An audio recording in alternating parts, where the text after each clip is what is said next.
Okay, so welcome everyone to Everything and Nothing. I am feeling a bit alive. Actually, no, I'm feeling extremely alive. I was just saying how my body feels really awake and alive, and all these muscles and things that are feeling like they're moving for the very first time, which is a beautiful, beautiful feeling. And at the same time, it's like, ow, and which is actually really, as I say this, I'm like, hey, it's kind of linked to what we're going to be talking about today. So before I continue, because most of you know me, I would like to welcome a guest. So today I have with me Albert. So before I continue and everything else, I'm just going to open up the space so you can tell us a little bit about you. What do you like to be called? What are you up to in the world? And how are you doing today? Well, first, I really want to thank you for having me on, and I'm really happy to be on this podcast and to share this space with you and just to have a great discussion. So, my name is Albert Bramante. You have a PhD, but you can call me Albert.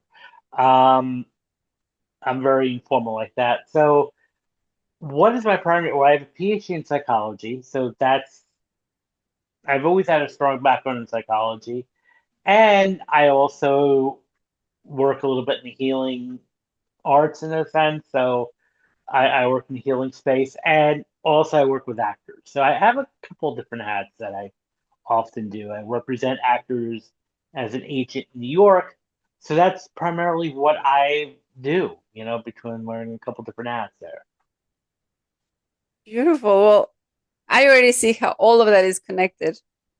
I was thinking, wow, it's like working with actors and working with healing and working with psychology. And it's like, for me, in a way, we're in this experience in this world. And a lot of the times when things get a little overwhelming, I remind myself that not to take things personally. At the end of the day, we're all playing a role in each other's lives.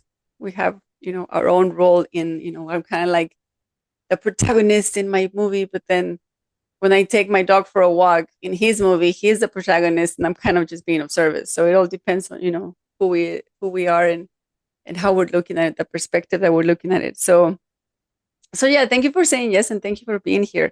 Yeah, I thought it would be a good conversation to have to talk about, you mentioned healing.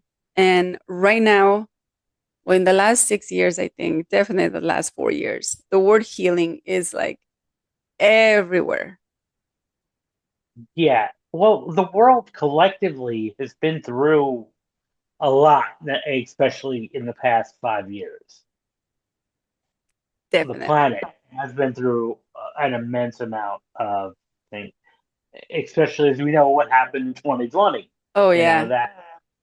that I think is still we're still in even though we've come on the other side of that, we're still there's still a lot of remnants of that. I still feel that need constant evolving.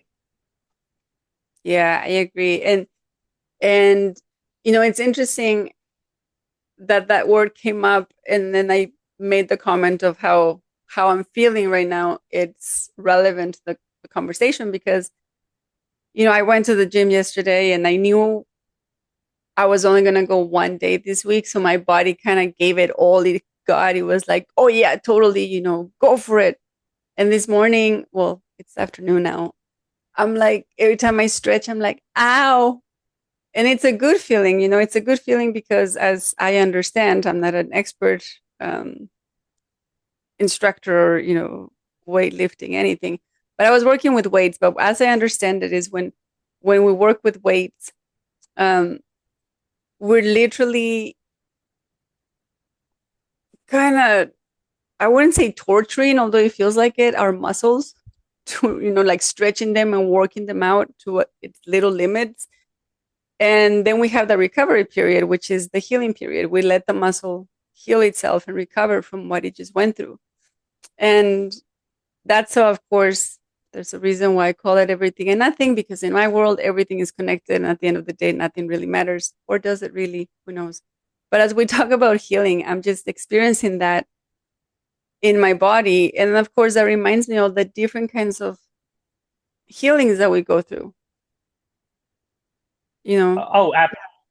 And whether it's physical healing, whether it's medical, whether it's psychological, emotional, spiritual, that's part of it. And I think you can resonate with this too, is that it's an ongoing process. It's not like, well, I went to the doctor yesterday, now I'm healed.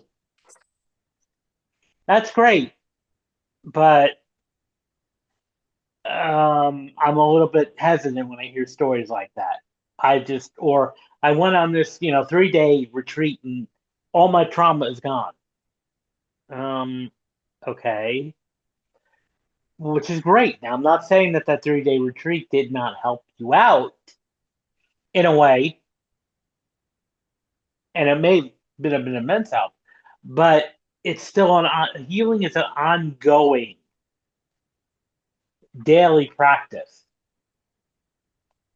Because what usually happens, whether even if we go to the doctor, they may make us feel great, but then we go back to our daily life again. And we don't keep up a lot with the practice that we did when we were getting this sort of healing method that we Mm. were achieving. Very often we lose that momentum, and therefore we wind up straight back to where we were. And we see this a lot when people do these, sometimes these, 4, 5 day, 7-day, 21-day, journeys. And then yet 2 or 3 weeks later, a month later, nothing changed except now have a hole in your wallet. Well, that So, changed. Now you have to yeah, heal from that. Now you have to do the exactly. financial healing. Now you get the financial stress of it. So, and again, I'm not saying that anyone should not do these things. What I'm saying is having realistic expectations and knowing what healing really means is the important thing because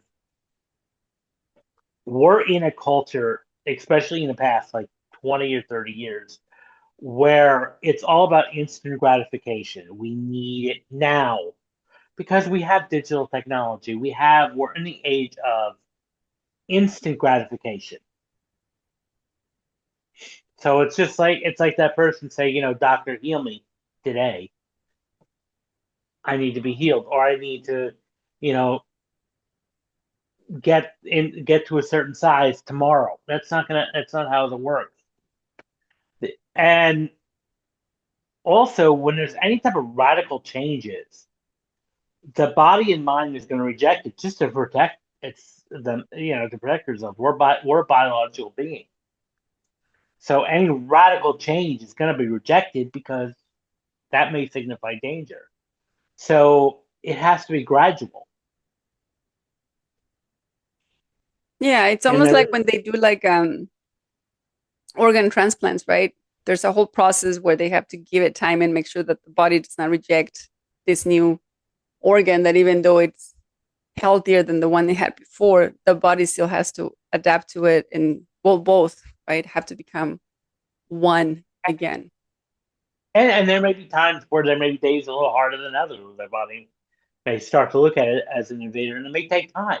I've heard of people who went 4 or 5 months fine after a transplant and then started showing rejection symptoms. So it's a process. And then also you have to kind of see, well, what lifestyle factors are you getting, the that's causing the rejection symptoms? Because a lot of times, when you get that organ transplant, it is a lifesaver. But are you going back to the same Mm. practices that kind of damages the organ again in the first place? So that's just like when somebody says, "Oh, I got a new liver transplant, but now I'm going to go back to drinking alcohol again." Well, no, that's not what this is for. It requires an ongoing process. Of course, if you go back to the old habits, the body is going to reject the new organ because it's like doesn't doesn't belong. And it's just an ongoing process. So the same thing with regular therapy or other types of emotional healing.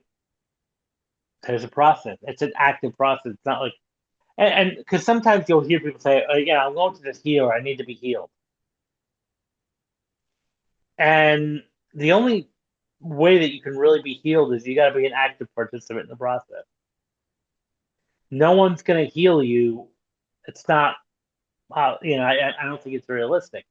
And we have a TV that makes that. And again, I'm not criticizing anyone's religion, but I do find it funny when I see these faith healers on TV that will touch the forehead on someone, they fall back, and now all of a sudden they've been healed for this many years of this condition is gone. And what I often say is that, well, number one, that's placebo effect in action. That's a Yeah, mind over matter. right. So, and very often it's not the external person, it's not that preacher, it's your own expectation of being healed that temporarily makes, helps you feel better. But it has to be an ongoing thing because you could feel great that day, but if you don't do practices to make yourself better the next day, you're going to go right back to where you were. I agree. I totally agree with that. And it reminds me of back in 2010, I think it was. Must have been 2009 or 10.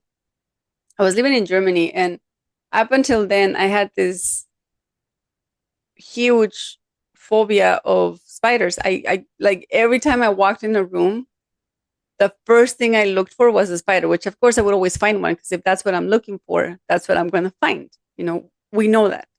But I remember Yeah. back in that day, I saw this advertisement because I lived in a town that had a big university and they had a faculty of psychology. And they were looking for volunteers to come be part of a study. And they were looking specifically for people who were afraid of spiders. So I signed up for it because I was like, it had gotten out of control. It had gotten to the point where when my husband would leave for work and I would stay home, when he would travel for work overnight and such, and I would be at home. If I would see a spider, I would literally not go in the house and I would stand on the sidewalk waiting for my neighbors to arrive so I can ask them to come and help me get rid of the spider. And it was pretty ridiculous to them, but it didn't matter. For me, it was important. So I joined that study and it only took 2 visits. And they had a whole process that was that followed. It's like I showed up one day, they did a questionnaire, they had a conversation, talked, they wanted a whole history of when did I first started feeling afraid of spiders, blah blah blah.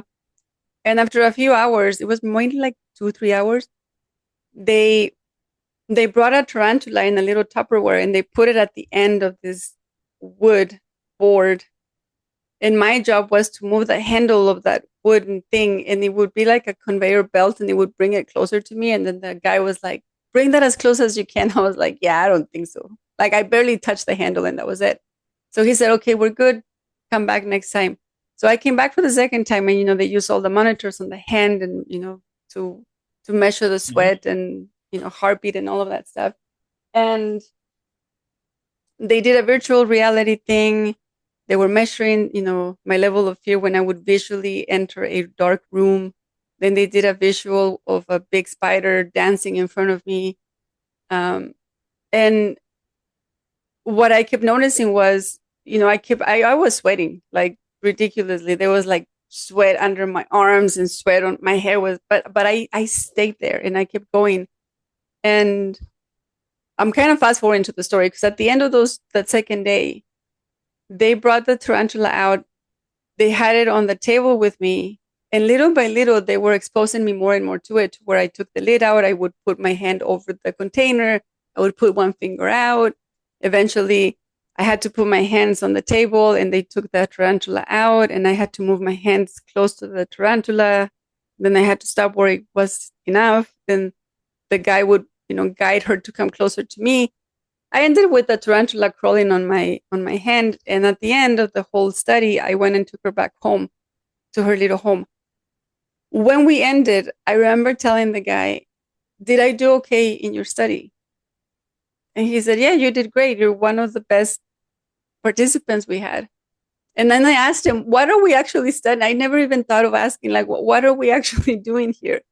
And he said we were wanting to measure at what point does therapy work in a patient, and what is required for it to work. He said, and the thing that worked with you is that you kept pushing yourself. Because I would tell him, okay, no, wait, leave it there. And then I would breathe and I'd be like, okay, try it again. Okay, no, wait, no, try it. And it was like we were saying, it wasn't like, oh, there it is. It was sweat Yeah, and tears and everything else. But it's what he said that reminded me for the rest of my life of how to show up in life is he said, you were committed to making it work. No matter what I would have told you, I've followed this same process with 20 other people, and only a handful have actually made it all the way through. Most of them walk out and say, nah, never mind, just forget it. Only a few are actually willing to put themselves through the discomfort to make it. And for me, that was a form of healing because after that, the spiders are no longer taking over my life and whatever. But what I'm getting at is when we talk about healing and what you were talking just a few minutes ago, I feel like if there is no commitment from the person, like real commitment, it's not going to work. I would 100% agree. And I would even say it was more of your commitment than the method that they were using. Mm, I would say that would be primarily the driving force of that. I'm sure it does definitely help, but I would say what they did. But I think the end of the day, was your choice and your commitment to it. And there has to be a full commitment to the healing journey. You really have to be fully all in.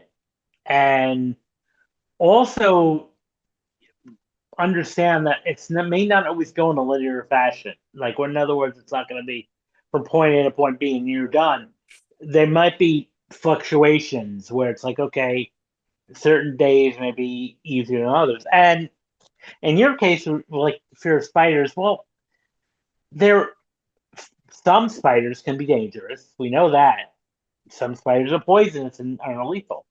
So there is a sort of inborn fear for spiders because some species can actually spiders can kill us, but most of the time, and we're not necessarily. I mean, most people are not going to really be having pets, right. spiders, but at least it got you to a point where you're not going to be hyperventilating or freaking out, or to a point where your quality of life isn't going to be compromised anymore. Depending Exactly. on where spiders aren't going to bother you. You're not going to go out looking for them, but they don't bother you. And so I think having that realistic understanding. Um, but the key point is it's taking an active stance towards that. And even as whether someone's going for coaching or anything, they have to be really committed to the process. Because a lot of times I'll hear people say online, "Oh, yeah, I went to this coach, this therapist, it didn't work." Mm, Okay. So my next question to you is, why it didn't work? Well, what they told me to do didn't work. I was like, well, did you implement it? Because a lot of times people are not coachable and they're yeah. not ready to be healed even. They may, go for coaching or for therapy because maybe somebody else told them to do it, or maybe they were mandated to do it by law or by their job to go get help. And if they're not ready to do it, it's not, it's just going to be a waste of time, both for the therapist and coach as well as for the client and the individual because they're not ready to do it. And because they really have to take an active approach. And the same thing was like with learning too. I mean, I've been a college educator for years, and I can tell you that learning is an active process. It's not a passive process. So if you really have to take an active, like if you really want to learn, if you come to class as a college student, you sleep in class all the time and don't crack open a book, you're not going to learn. It doesn't matter how great the instructor is. So the only way you're going to learn is by actively reading, reflecting on the material. That and the same thing goes with healing. You have to take the active stance into it. Mm. And they recognize and accept it as a process. I know there's I remember I had a partner once who was, because I like to use the phrase of, getting to know myself and connecting to myself and staying in that connection with myself. And he asked me, well, are you ever gonna like stop connecting? Are you ever gonna stop, you know, is this like journey ever gonna stop? And I said, well, no, because for that connection to feel like, it might be that there's, like you said, there's days, there's moments that feel like, man, this feels good. I feel good now. Like I feel, let's use the word heal. I feel healed right now. Like I had this Hmm. trauma and now I can move through it. For that feeling to stay that consistent, for that feeling to stay that steady, everything around us, all the other factors, the other people, the Hmm. climate, the weather, everything has to be exactly the same and everything has to be at a standstill. And then it will forever be that. And we know that's not the case in the world we live in. The one thing Right. we know for sure is change. Everything's constantly changing. So everything's a process of adapting, and I don't even know if evolving is the right word, or developing. I don't know. It's just being adaptable. Now I understand this better for myself. If we think about people, because people that we coach, when they show up and they bring a challenge, and we talk through it, move through it, find ways that are going to work better in the future. When you encounter that situation again, you can move through it with much more ease and grace, and then something else will come up, Hmm. right? It's almost like the school of life or something. Well, life is always going to be challenging. If you think that one challenge is over, that oh, I'm gonna be in bliss, in the next 40 years, that's not going to happen. There's challenges that are going to come up, and now what we can look forward to is that they may not affect us as they used to, or we may not stay long in that damaged or that pain state as we normally would have before we went through the processes we went through. Mm-hmm. But we're still going to be, it's still going to affect us. I mean, we're human beings. And it's not that your healing failed, or like some people say, well, why am I feeling this way? You're a human being. And when, because the ultimate, at the end of the day is like, even when someone comes to us for coaching, we can only do so much. I mean, we can present them with alternative explanations and help them work through the issue, but ultimately, it's up to the person to implement what they've been, suggested to implement. Because if they're not going to do that, they're going to walk out of there saying the coaching didn't work. And of course, it didn't work. You didn't make an effort to implement what the methodology was there. So that's why it's extremely important that if you're looking for a coach, a therapist, the question you have to ask yourself: how open are you to change, and all right, what are you willing to do for that? Mm-hmm. Mm-hmm. Yeah, because even when the definition of healing will be different from person to person, from topic to topic, from culture to culture. Um, and so having that clarity within oneself, and then finding people or a person that's going to support through that journey that has a similar understanding. Because if one Hmm. person, let's take the example of people that go on those retreats, they pay a specific amount of money, they show up, and the expectation of the person facilitating is will be different because they all have their own different intentions behind it. And then the person Hmm. paying for it, each person will have a different expectation as well. And then we also, if we throw in the mix a curious person, the one that's like, well, I'm just going to show up just to see what happens, then Hmm. everything is impacted in so many different ways. And people will walk away with their own experience of whether their expectation of being healed was met or not. And there's, like you said, going back to the beginning of this conversation, there's many people I see in my experience, in my opinion right now, that are desperately looking for the magic pill that's going to be presented to them, that they're going to take it, and then tomorrow they wake up and everything Mhm. is perfect, like you said, without changing any patterns, without changing any Right. behaviors. And a lot of the times it's because they didn't even take the time to understand what needed to shift, what needed to be released, what needed to. Because at the end of the day, even if we say like we let go of all patterns, we do, but we don't, because they're there, because we'll see them appear. The temptation of going back to those until we Mhm. then discover new ones that are going to support us in a better way. But then eventually those kind of expire, and then we need another ones. So it's like such a Yeah. fascinating experience. It really is, and it really is fascinating how it just evolves over time. Yeah, it's like so I'm what I'm taking away as we continue this conversation is like the importance of commitment. Like how committed are you to this? Whether Hmm. it's a 1 day retreat, a 1 hour session, or just making that decision. There's many people, I hear it often, I've done it before, where it's like, okay, that's it. This is the last time I do this. Tomorrow it's the beginning of my new life. And then the next day Yeah, we wake up and then there's this temptation to do the same thing we did yesterday. And we're like, okay, well, I'll just start tomorrow. of course. Or the proverbial New Year's resolution. I'm Oh, gonna yeah.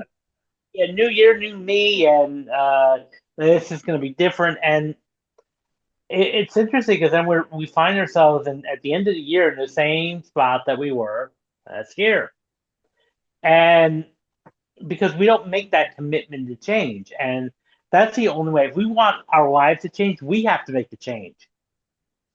We have to make it. And again, going through the motions, going through that 1 day retreat or going to that coaching session, that's great. But And then what? and then what? What are you going to do when you get home? Because okay, so you go on this retreat. It's a nice island. It's a nice retreat.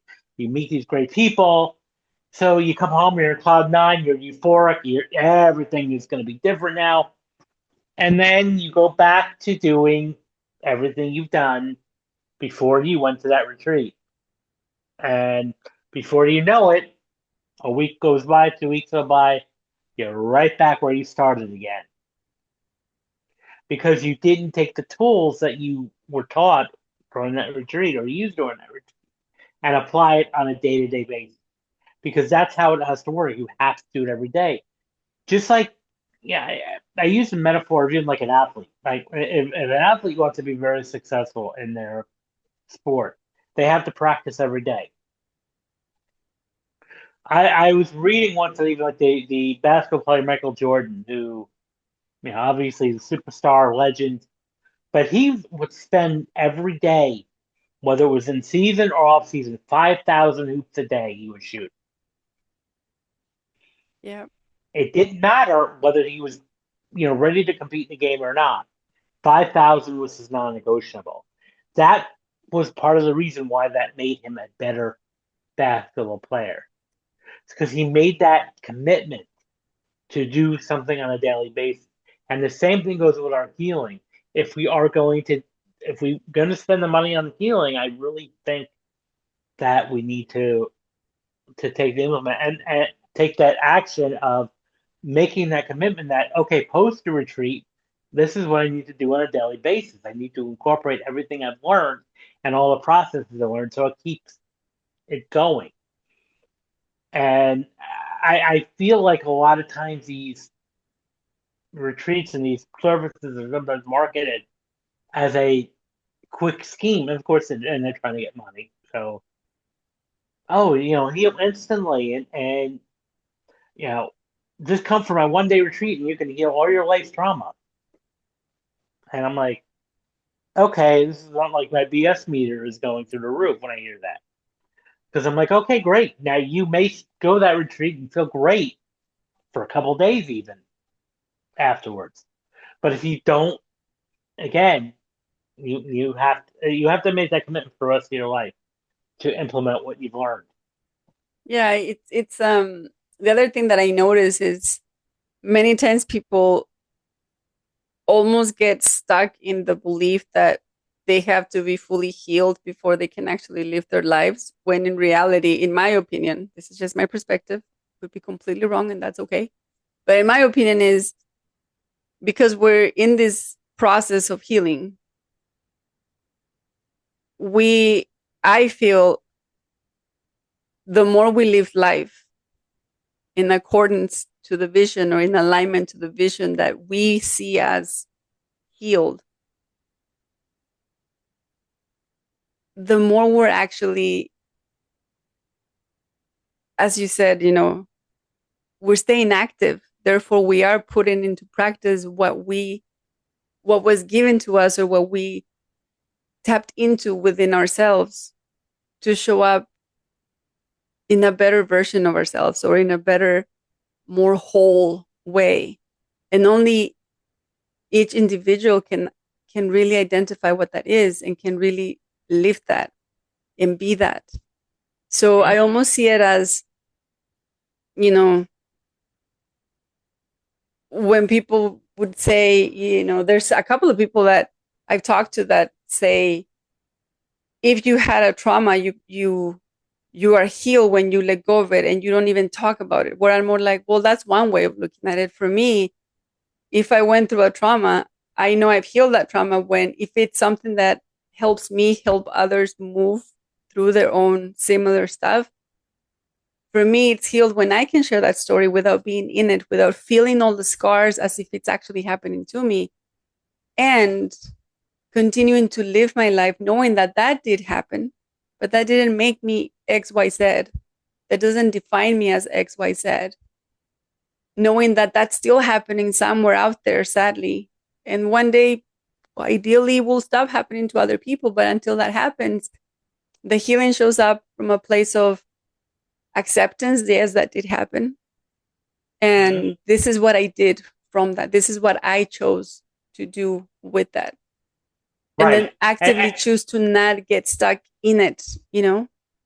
Yeah, what you're doing is you're claiming your power, and that's Yeah. exactly what you're reclaiming your power, and that the incident, because the thing is that we can't erase memory. We don't have the technology yet that we can say, okay, I'm gonna erase memory like we saw Men in Black. They don't have that yet. So, but the what we can do is no longer be affected. Like that memory can be neutralized, so that it's just a memory. There's no emotional charge to it anymore. And that's what true healing is, in my opinion, is that Mhm. it's not going to change what happened, but it's going to change how it's no longer going to affect you anymore, where it's going to bring you down. And even if you come from a more essential standpoint, that tend to be very deep. I feel like we're lifelong healing. I mean, we're ripped out of a womb from our mother, so we've had injuries there. And constantly, so life is just a constant healing journey. We're not entirely healed yet. We're just healing. It's almost like I cannot really remember right now where I heard it recently, but I heard this, which I thought I agree with that. Totally makes sense. Healing, even for some of us that believe in it. Not everyone believes in this, so that's fine. But for those of us that believe in it, healing that moment when the sperm and the egg met, and how aggressive, because it's not like la, it's almost like there's a penetration of one or the other and all of that, and energetically what that does.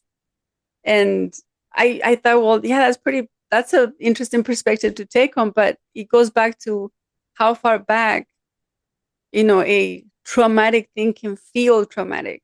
Like, what is that, right? And the fact that it's different for everyone too. For some people, you tap them on the shoulder and it's fine, but if it's someone that had a scar that was healing or had a big cut that nobody knew about it and they hit him on there, all of a sudden that feels like a traumatic thing because Yeah. of the wound that it had. So there's so many little factors that take part of the whole journey, right? Absolutely, yes. And every journey, is unique. And going back to, if you think about the whole idea of pregnancy is not easy for not only for the mom, but for the baby.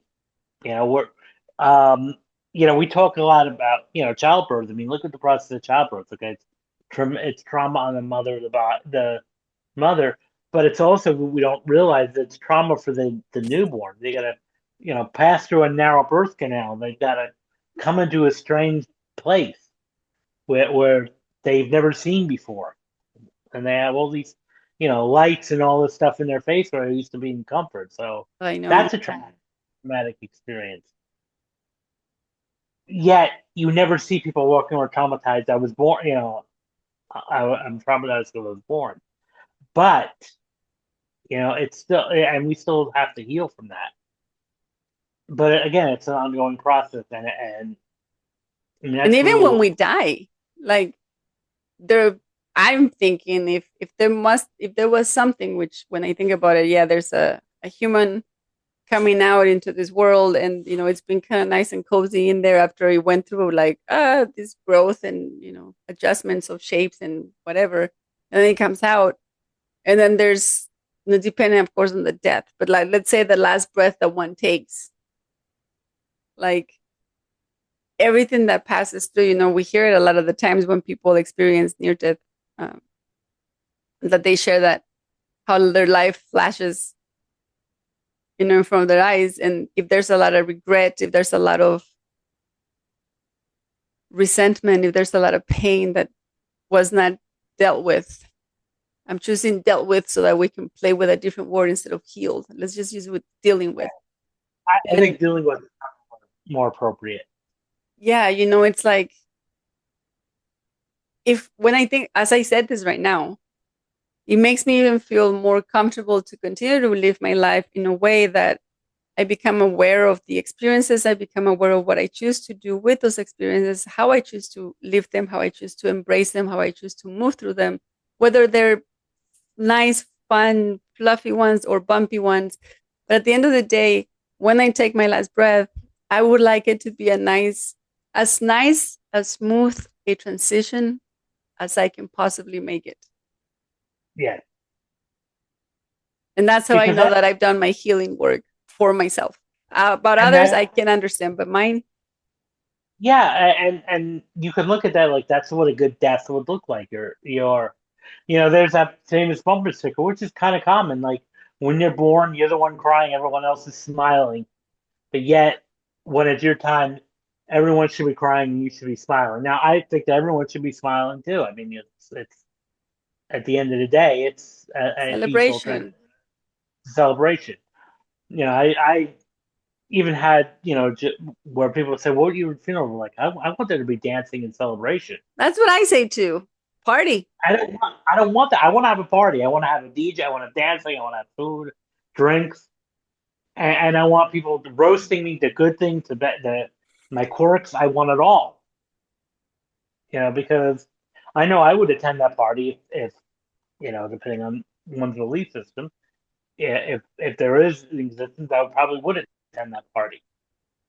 And that's the way it is because that to me is just what would be a good way to go would be a celebration. Yeah. That's almost like, if I think about it, that can almost be like the opposite of healing.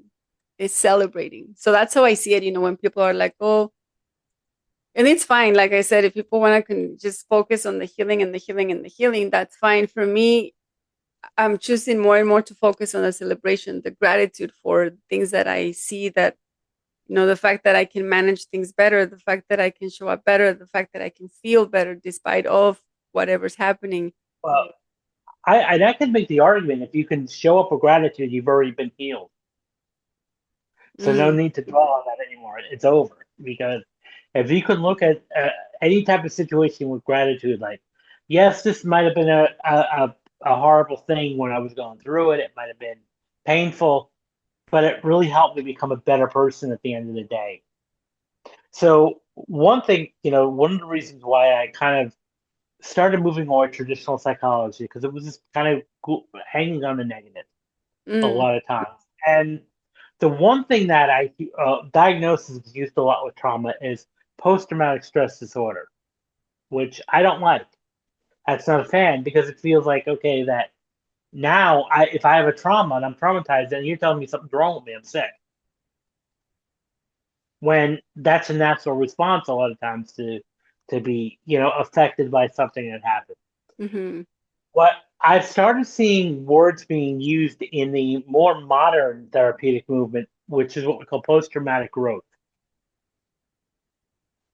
And I'm more that more resonates with me personally because what that kind of signifies again, there's optimism. Like, okay, this situation has changed. I'm now able to grow from this situation. I can learn from this situation. I'm grateful for the situation because it got me closer to the path I needed to, or it gave me the wisdom I needed. And once you have, again, and I'm just going to agree with you when you say that once you have that gratitude, why we're healed. There's no focus on that anymore, at least with that experience, mm-hmm. Yeah, because now it's no longer a charge for us anymore. yeah. And it's almost, today I was actually, earlier today, I was having this moment where I was reflecting on how beautiful my life is and has been. And yes, considering the bumpy, moments and the bumpy experiences, um, because when I say, I want to live life fully, that's what life consists of. That's the whole point of even the title of this space is everything and nothing, because we are constantly and consistently contributing to everything. And yet, there's nothing that we can take. There's nothing that needs to stick to be. Well, It's, yeah, and this is going to get a little bit intense because I've always been a deep person. But at the end of the day, when it comes to our time to leave, we're not going to be able to take anything with us. no, And and 50 years to 100 years from now, we're going to be forgotten. Not forgotten, but just not going to talk about it anymore. So why are we stressing, over little stuff that doesn't mean anything? And that I think goes into the name of the podcast right there. It's like doesn't mean. And what I often tell a lot of times with people is to keep a journal and of the stresses that are affecting you right now, and then a year or two come back and open that up, and you'll realize how wow that was nothing. What was I worried about? yeah, I have a friend that does that. Like, every once in a while I'll reach out to him and we'll be talking and I'll say, like, oh, and this is happening and I don't know what to do. And he looks at me, he's like, it'll pass. In a few months from now, you're gonna be laughing at this. We're gonna talk about this and we're gonna be like, oh, remember the one time? And I laugh because he's right, because of what you just Yeah. said. I take inventory and I'm like, oh yeah, I've done that before. It's true. Just live life. Just live life. Living life is healing in itself. Hmm. Yeah. And the only way we can laugh at that now is because we go through life. Because I think a while back I was going through some of my old things and I looked at one of my high school journals and I'd say from cover to cover I was just hysterically laughing the entire time. Because I'm like, this is absurd that I was really worried about this. Silly. This is silly. This is not important anymore.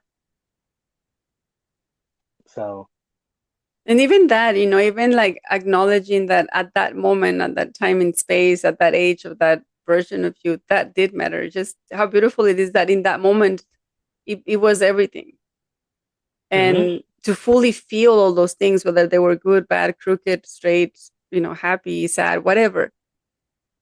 Um, how beautiful it is to allow ourselves to experience that. And then once we have that acknowledgement and that awareness, then life becomes, or life feels easier. It feels more of a pleasant journey as opposed to a drag or a hmm fear.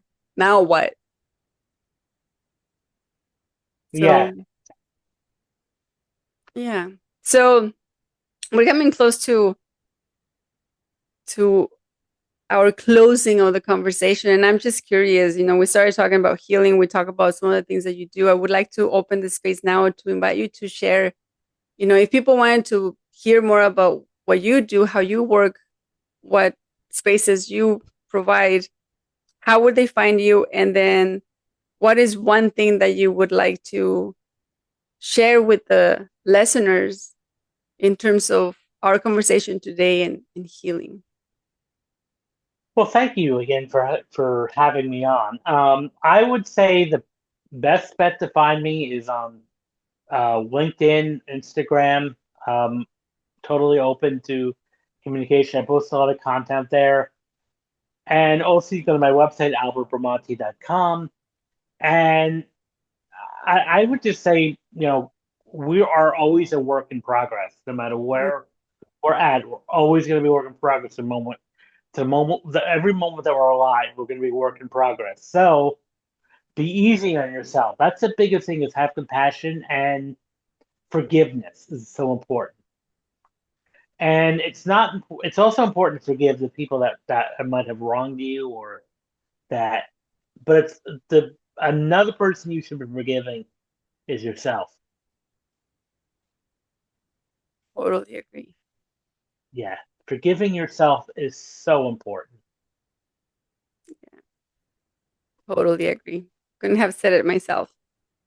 Um, Great. So thank you again for being here, and thank you for wanting to have a conversation and just share, perspectives and open topics and whatnot. I always feel Yeah. like it's refreshing to hear, just have a space.